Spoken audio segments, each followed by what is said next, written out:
الحمد لله وكفى وسلام على عباده الذين اصطفى أما بعد. قال النبي صلى الله عليه وسلم: افضل الحج العج والسج.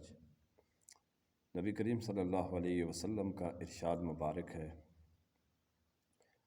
کہ بہترین حج وہ ہے جس میں بلند آواز سے تلبیہ پڑھی جائے اور قربانی کی جائے۔ اب یہ حدیث مبارکہ کے اندر حج کی قسموں میں سے وہ والی اس حج کی فضیلت بیان کی جا رہی ہے کہ جس کے اندر بلند آواز سے تلبیہ کہی جائے اور قربانی کی جائے۔ تو قربانی جیسا کہ آپ کو معلوم ہے کہ دو قسم کے حج کے اندر ہوتی ہے، ایک حج قران ہے اور حج تمتع ہے۔ تو ویسے بھی کافی ساری احادیث ایسی ہیں کہ جس میں حج اور عمرے کو جمع کرنے کی فضیلت ہے بہت زیادہ۔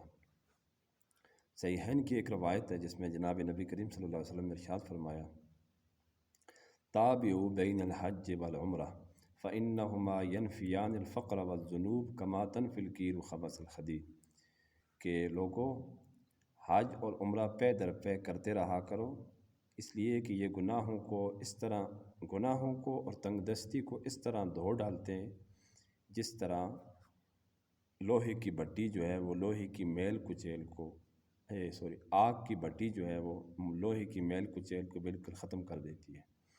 اس طرح ایک اور حدیث میں یہ فرمایا گیا ہے کہ حج اور عمرے کو جمع کرو۔ اس وجہ سے اس حج کو افضل ترین حج کہا گیا ہے جس میں دونوں عبادتیں جمع ہوتی ہیں، حج بھی اور عمرہ بھی۔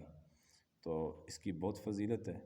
تو اس حدیث مبارکہ میں جو فرمایا گیا ہے الحج افضل الحج العج والسج، بہترین حج، سب سے افضل ترین حج وہ ہے جس میں بلند آواز سے تلبیہ کیجیے اور ساتھ اس کی قربانی بھی کیجیے۔ تو بڑی فضیلت ہے اس چیز کی۔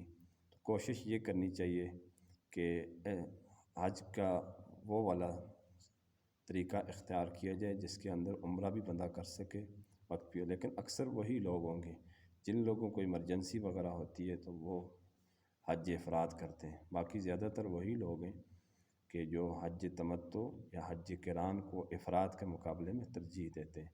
اس لیے حج قران کی بھی اور حج تمتع کی بھی بڑی فضیلت ہے۔ حج قران حج افراد اور تمتع دونوں سے افضل ہے۔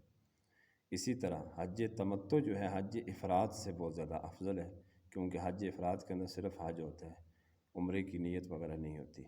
تو یہ دونوں کافی فضیلت رکھتے ہیں، حج تمتع اور حج قران، اس کو اختیار کرنی چاہیے۔